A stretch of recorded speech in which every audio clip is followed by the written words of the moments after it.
there's so many conflicting feelings that I have post-cancer about life. I've had that difficult gift of awareness of the precariousness of life. And there's a lot of hesitation around thinking about bringing a child into the world. And with that, knowing that I may not be there for all of it, or that the burden of that would be on my husband, and family and the child themselves. But there is still some piece of me that does feel unresolved about kids. And that is something I still sit with.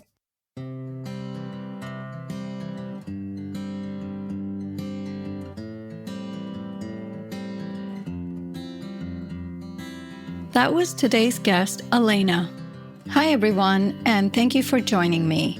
My name is Nandita Bajaj, and I'm the host of Beyond Pronatalism, Finding Fulfillment with or Without Kids, an interview series in which, through intimate conversations with women and men from diverse backgrounds, I explore how they are courageously and creatively navigating pronatalism, the often unspoken pressures to have children, whether from family, friends, or the culture at large. In each episode, I dive into personal stories with people who are forging unconventional pathways to fulfillment, including redefining what family means to them, whether that means being child-free or childless, having biological kids, adopting or fostering children or animals, or creating close-knit communities of friends and loved ones.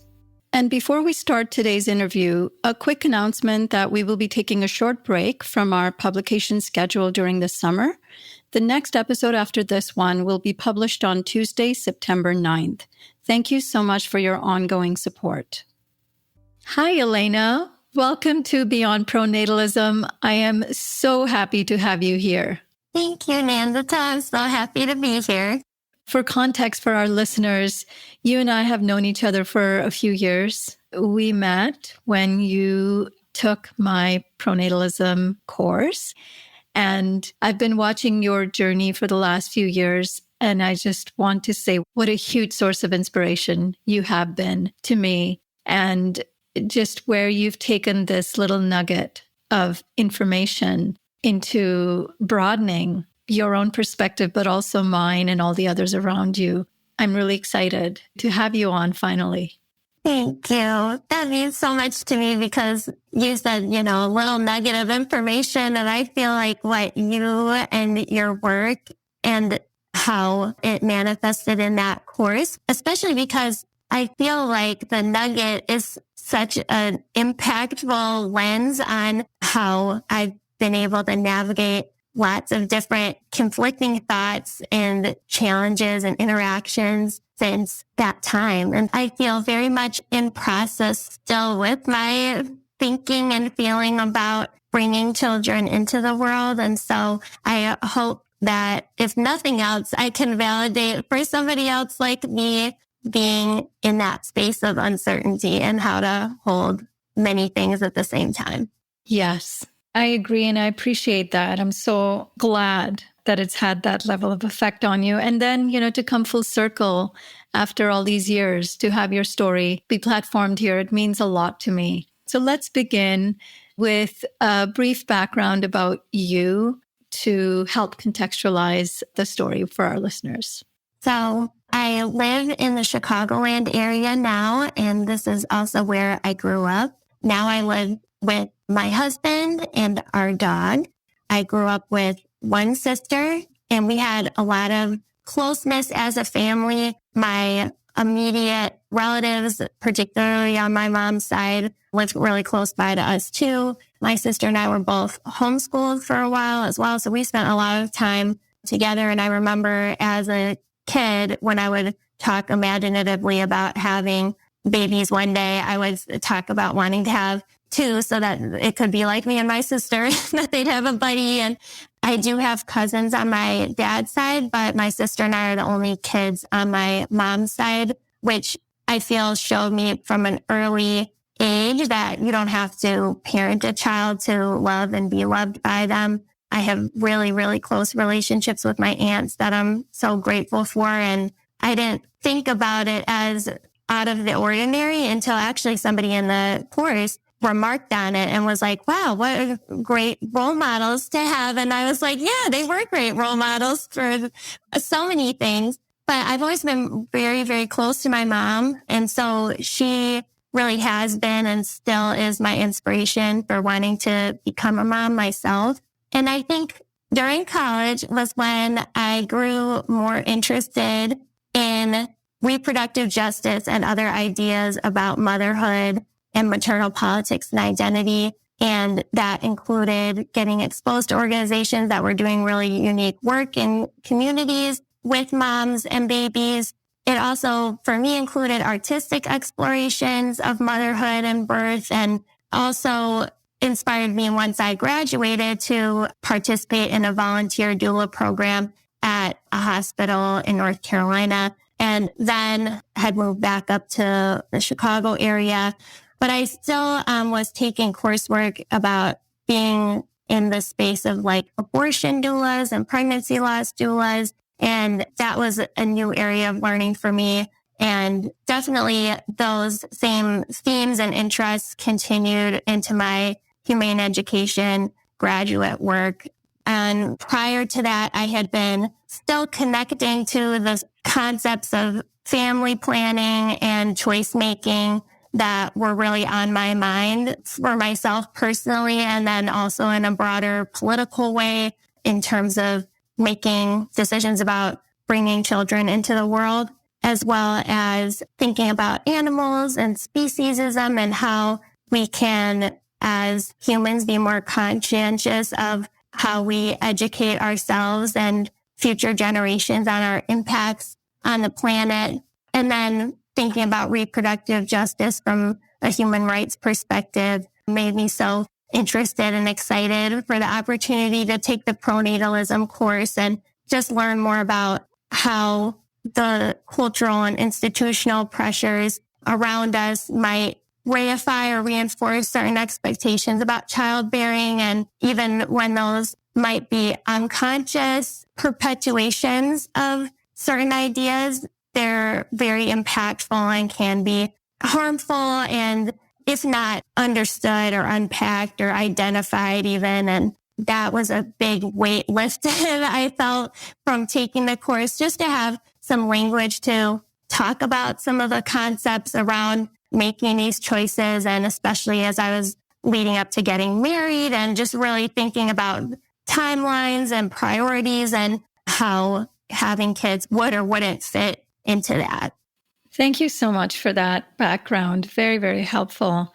And you started going into this question about the conscious or unconscious reinforcement around the idea of having children. And it sounds like both from the really positive upbringing that you had with a real close connection with your mom and then with your sister, you probably wanted to pursue a similar pathway in order to create that kind of a family. Were there also conscious or unconscious, subtle or overt pressures that you were feeling from your family or from your relatives, people around you? You know, I thought about that, and I've come from a Jewish family, and I think there's always like stereotypes about really pushing the procreation. And I think there were moments where, you know, my grandma would ask me when we're going to get married and, you know, what else would be happening. But since she was a working mom and her mother was a single mother, I think she always had like a complicated perspective on, she would be speaking out of both sides of her mouth about that. And so I feel like I didn't get a clear message as much as there was sort of this like unspoken expectation that I had, and that I brought into my, you know, relationship with my partner too, who had a really different upbringing and did not necessarily have the same feelings when we first got together of like, oh yeah, we're going to have kids together one day. And so even us having more conversations over time showed me how there were some things that I had just implicitly kind of took for granted as being expected or possible or what I would want. But I also spent a lot of time intentionally with kids. You know, I'm the youngest of the siblings. And so I always had like a desire still to do the like big sister thing or caretaking, and started babysitting a lot during college at the same time as I was learning about these, maternal identity things and books. I was also firsthand trying to just work with kids more and take on those kind of roles when I could. And I've always loved being around kids and working with kids, and that definitely has informed and continues to play a part in my thinking about childbirth and raising children. Yes, that makes sense. And tell me a bit more about when you really had to confront this decision over the last few years in a way that you'd never expected.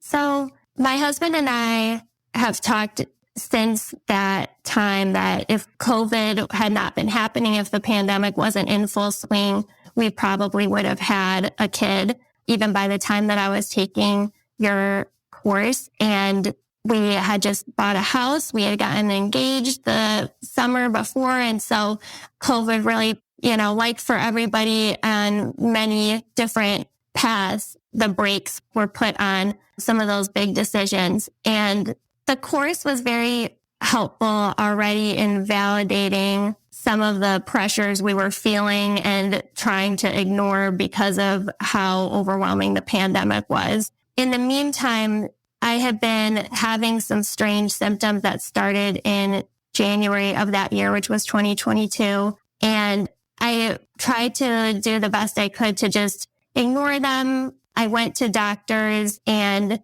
was often even backing up what I was saying to them about my experiences and saying, oh, I'm about to get married. I'm probably just stressed or anxious. And, oh, I'm tired from working so many hours. And they'd go, yeah, that's probably it too. And nobody really expected that there was some bigger underlying situation. And that wasn't their fault, I don't think, because there was a lot of symptoms that I couldn't even fully articulate or understand myself what was going on. The main symptom being double vision that started later in the spring and around the finals week for the course, which I ironically had done a presentation about this book called The Pain Gap that is about how women's concerns in the healthcare environment can be often passed off as something more individual or emotionally charged problem versus a bigger concern. But that weekend was the first time I really expressed to anybody that I was starting to feel like that I couldn't see very well. I was having issues driving where I would be like driving with one eye closed, which is never a good thing.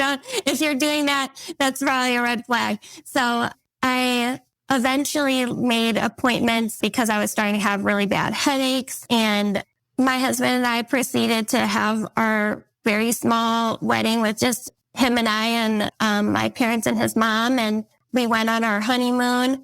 And during that time, other strange things were happening. My shoe kept falling off of my right foot, and it happened with 2 different pairs of shoes. And I thought maybe it's because I got some cheap flip-flops at Walgreens and something's going on, but I couldn't explain it. And it was very strange. And the visual issues were really extreme. And I was having a lot of dizziness and headaches, but it was a very joyful time too. And so it was 2 things happening simultaneously. But when we returned, I went to this ophthalmologist appointment, and she referred me right away to see a neuro-ophthalmologist the following week because she noticed some signs of swelling. And the following week, right before my appointment, I had a focal seizure the night before I was scheduled to see this neuro-ophthalmologist, where the right side of my body froze up. And thankfully we were at home sitting on the couch and eating dinner, and it only lasted under 5 minutes. And it was scary. And I knew that I was seeing this specialist the next day. So we waited until then to get more information. And he suggested that I go to the ER to get an MRI because there was some type of issue happening, and he wanted to make sure. It could be a brain aneurysm. It could be MS. something was happening at the neuro level. So that day we went to the ER and the doctor did the thing they do in the movies, told me and my husband to have a seat if we were, already sitting, and explained that they had found a mass in my brain and that they were going to do surgery the next day. And so that was a lot of information to take in. And even at the time, I was second guessing what it was. And I was saying, are you sure it's not just inflammation? Like from my anxiety, like how did this come up? And they, confirmed that it's something they needed to operate on. So in the next 48 hours, I had a craniotomy, which is like brain surgery. And I went home that weekend, and that started the process of recovering with PT and OT. And thankfully, like my motor pathways had shifted over substantially just because of the plasticity of the brain. And I was 27 at the time, so I was pretty young and had that on my side in terms of how my brain was able to adapt to the presence of the tumor, which allowed my surgeon to remove more of it, but he wasn't able to take out the entire tumor because a piece of it was right in alignment with my motor pathways for my right leg. So I still have a piece of it to this day, and that will remain there for now. And shortly learned, also on a weird coincidental day, it was this day that Roe v. Wade was overturned, that my mother-in-law and I have learned together that my tumor was cancer and that it was a grade 3 brain tumor, which for brain cancer, it's in grades, not stages. And there's 4 grades. And so it was a high level of concern with the tumor. And that meant I was going to immediately start radiation and chemotherapy simultaneously. It was a lot to process at that time. And I proceeded with those treatments. And right before the treatment started, I was trying to do all the things that I wanted to get done before I would be so occupied and potentially really exhausted by some of these treatments. And that included everything from getting like my legs waxed to seeing my dentist, and then also seeing my OB-GYN, who I had an existing annual appointment with. But that appointment was going to take on a new level of significance because my care team had informed me that the radiation treatment or the chemo could potentially have effects on my fertility. But for me, that was not a big question of whether to do treatments or not. And I also felt that way about delaying treatment, because if I were to take steps to preserve fertility, I would need to have started IVF right away and be doing shots and all of the steps involved with that before being able to begin radiation and chemo. And for me, that didn't seem possible at the time because I was still recovering from brain surgery. And to me, the idea of embarking on more treatments before doing my life-saving treatments for the tumor, that equation came out with wanting to go ahead and risk the possibility of losing the ability to conceive and birth a child naturally or potentially at all. And that was a really hard choice to make in the moment, since you're already losing a lot of imagined futures that you feel you were promised.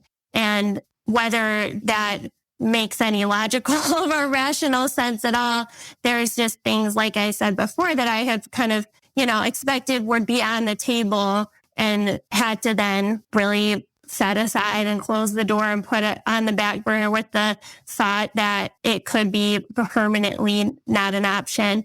And it was difficult in the appointments that followed because every doctor I saw would explain to me the risk and the ways I could do the treatments now to preserve fertility and the specialists I could talk to. And there was a lot of conversation around that. And it was hard because I communicated to them, like, my husband and I have discussed this and we're not interested in pursuing further treatment or anything at that time. And we'd like to just proceed with the treatment pathway for my cancer and not go into fertility preservation. And because of the number of different practitioners you see, for one, you're seeing social workers, you're seeing your regular primary doctors, you're seeing your oncology team. And it was a question that came up almost at each appointment for that beginning of that period of time where I had the window of opportunity to press pause on the treatment proceeding and deal with the fertility stuff. And at the time, it caused me a lot of frustration to keep being asked the questions because it was already such a grief-filled choice. And simultaneously, I have heard since and even during that time from individuals who are feeling a lot of grief and frustration about not being asked about their fertility options or being informed that there were these immense risks with their treatment. And so it's an interesting example. And thinking about pronatalism helped me to have compassion and let go of my frustration when I would have people, checking in with me about those topics. And also to people checking in who were not medical professionals, just people in your acquaintances or circles and, asking about the side effects, of your treatment. And everybody wants to know, and I get it. That's what I would want to know too. If somebody's going through a big process, you want to know like how they'll be feeling, what they'll be doing. And it's a known enough aspect of cancer treatment that I think people have that in their minds as a risk. And there was a lot of conversation about it, and thinking about pronatalism helped me to bracket it as not something that people were individually invested in or personally intrigued about my situation, but that it was assumed that that would be a top priority.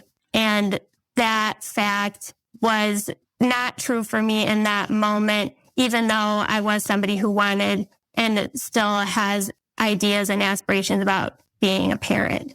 Wow. Yeah, that's a lot that you went through in such a short period of time. Within like a few days, your life completely turned upside down. From going through a really positive and exciting period in your life of being married and celebrating your honeymoon together to then coming back to this life-threatening diagnosis. But then on top of that, for someone who has for so long aspired to be a parent, I can really just appreciate the grief that would come with all of this information. Can you speak a bit more about what it's been like for you to hold that question as you have been undergoing treatment? And what are all of the different thoughts that you're having, not just about your ability or not to have children, but everything else that you're dealing with? It's always a lot to think about. And again, speaking now, being 3 years almost from my point of diagnosis, which I didn't mention before, but my pathology report that I received at the time stated that the prognosis for somebody with my grade of tumor was 3 to 6 years of survival time. And that felt kind of incomprehensible at the time. And it still is a little bit hard to really sit with that. And in certain ways, thinking about mortality is something that has been a part of my life for a long time. I've always struggled with now what I would label as OCD, but I was at some point as a young tween, I had a realization of, oh yeah, I'm going to not be alive one day. And I really just obsessed on that fact for so long. And I had even, had speculations, and maybe a lot of people do this, but what if I'm one of those people that dies young? And, so I had been kind of morbid thinker in different ways, even as I was, still like thinking ahead about baby names and, other things that I would envision for my future.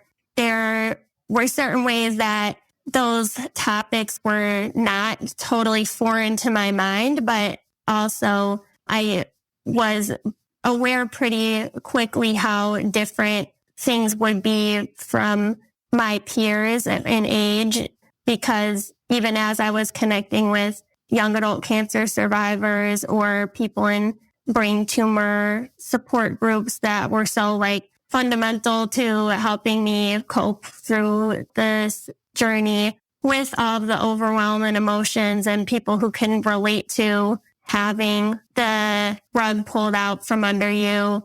There were times I remember distinctly like thinking and realizing early in the process that my body is never going to be the same again. As soon as I finished treatment, or even when I was concluding chemo, you need to wait at least a year before thinking about conceiving kids safely because of the toxicity of the chemo drugs. So you have to have that year of a clean system before it's even really on the table from a medical perspective. So even in that short period of time, right after I had finished my treatment and I was graduating from the humane education master's program. So there was a lot of things happening. And meanwhile, my husband is working and trying to hold things together since I left my job during my treatment. And even in the midst of all that, I started looking into foster care and foster to adopt scenarios, and just went very quickly and very hard into that exploration. And, we went as far into it as having somebody come to our house from the Department of Child and Family Services. We bought all the outlet plugs and fire extinguishers that we didn't have before to make our home seem ready and suitable. And it was like so complicated. There was so much to think about. And there was also a lot for me and my husband to think about together. And there still is, because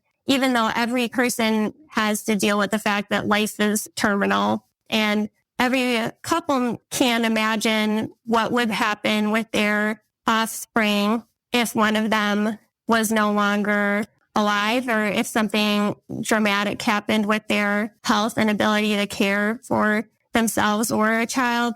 But for us, it wasn't a what if in the exact same way, but still, having some research that shows that a large portion of people with my condition don't have decades ahead of them. And there's also a lot of hesitation around thinking about bringing a child into the world. And with that, knowing that I may not be there for all of it, or that the burden of that would be on my husband, and family and the child themselves, and there's so many conflicting feelings that I have post-cancer about life, and life feels very precious. I've had that difficult gift of like awareness of the precariousness of life, but there is still some piece of me that does feel unresolved about kids. And that is something I still sit with, because I feel like there's parts of me that just wish throughout this experience, I'm like, I wish I was older, because then I would have more insight into what to do with my life. And I feel like that is something I'm still grappling with, trying to like foresee so many different possibilities. Yes, of course. And you shared with me just a bit earlier that you're thinking about the burden that your husband might be left with, or your child may be left with, without a parent. Can you go into like what kind of conversations you're having with your husband and your family about that possibility? Yeah. We've imagined, the types of conversations that could be happening if I am gone, and our imagined child is asking my husband, why did you guys decide to have me if you knew that my mom wouldn't be here, or that you knew that this was a possibility? And we've both discussed how we can think about, there are some reasons why. And like, there's things all the time that I think, I want a child to experience like this song or this food, or like being outside and witnessing these things in nature. And like, there's so many things about life that feel so worthwhile no matter the context. And it's a really hard question to sit with. But I think with our immediate context in mind, that I really do understand now, and in a different way than I did when I was freshly feeling the loss and potential of not having the ability to have children. I was more resentful almost of perspectives of people who were talking about how they like fit having a kid in before somebody passed. And I was like, why would you do that? You know, it seemed kind of odd to me, but now I understand it emotionally. I understand that perspective and how if you have the support, if you have the sense that it would bring everyone comfort, I can understand the motivation. Yeah, it's a very powerful analysis that you've done over the years. Like you said, cancer has highlighted for you your priorities. And in a way, you've had to think about this decision in a much more intentional way than most people normally do. And one of the things that you mentioned earlier was this reverence that you have for life and the beautiful experiences of life itself and wanting to give that to someone. And if raising a child together was a possibility and you wanted to leave that legacy, can you share some more experiences that you've had exploring adoption and fostering opportunities? Yes. One thing that has been true maybe since the doula experiences I've had is I'm not grossed out by birth, but I also don't feel like I need to produce this child exactly. I think for me, the appeal is most in the raising of a child and even participating in the life of a child. Like the things that I savor in my imagination are going to sports games with your child or watching them perform in a concert or sitting around and watching a movie together or introducing them to different places or having them introduce things to you. You know, that's like something that I feel like is another thing that really has appealed to me about fostering. I think that because with fostering, if you are in a purely like fostered situation and not doing a foster to adopt situation, there's a lot of navigating of uncertainty and unpredictability that would come with that in terms of the goal being to reunite foster children with their birth families. And for us, you know, we really were trying to focus more on the foster to adopt path because we felt like as much as maybe we have a higher threshold for dealing with unpredictability and grief and loss, we also were like, maybe we're a little tapped out on that front as it is, or we're already coming in with like some baggage there. So maybe it would be better if we were going to be like their forever family. And that is something that we looked into, and it can be really complicated state to state of like what agencies tackle both of those things together and how that can create complex processes. And again, there's things with those processes, even including with the foster process, where you understandably need to state a certain level of like health and well-being and projected health and well-being because they would like to match children with families who are going to be able to care for them. I guess the adoption paperwork is not set up for people who have cancer to complete in a way that is straightforward because we don't know when our expiration date is. And I think having a support system might make more of a difference than your exact projected dates, you know, that you'll be expected to be living. And particularly with brain cancer, there is no remission really because as the doctors have said, it's not an if, but a when these tumors like regrow. They are very persistent. So you have to live with that knowing.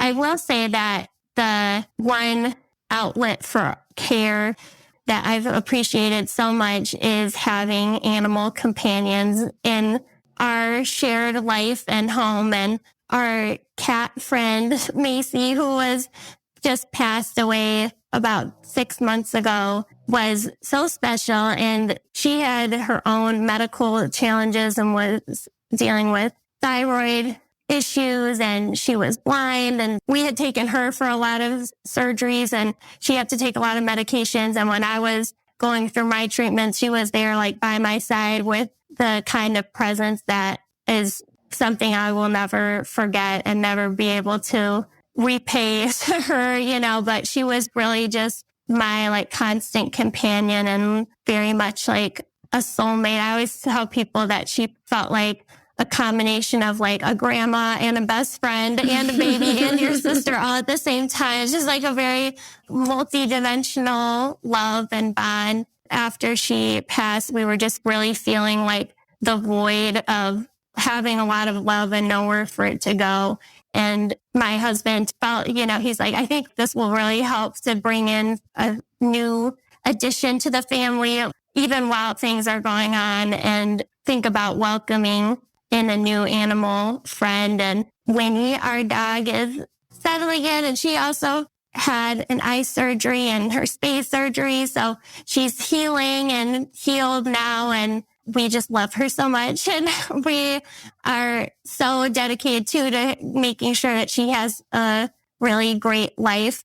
And that's something that I feel like that we're also both conscious of in terms of like resources and why, I'm not ready to have a kid tomorrow or something, because I don't want to take away from what we already have together with our family now. And so I think that over time, since my initial diagnosis, I have felt more peace in having family as it is and as it can become, even within the confines of some of the constricted or altered choice making that is a part of our picture because of my cancer diagnosis. I am grateful to be holding all of that together as a way to let go of some of the expectations or griefs that remain, and like really be open to all the different ways that I can be a part of making other people's lives better. That is so powerful. So beautifully said, Elena. I mean, everything you've said and the candor with which you said everything and the deep analysis you've done around not just your personal situation, but the situation of all the others around you who are affected by it or who will potentially be affected by it, including potential children, if you do bring them into your life. I just find it incredibly inspiring. And you've just taught me and so many others around you so much about not just thinking analytically about it, but being in the midst of a very difficult situation and still holding that perspective with so much grace and compassion.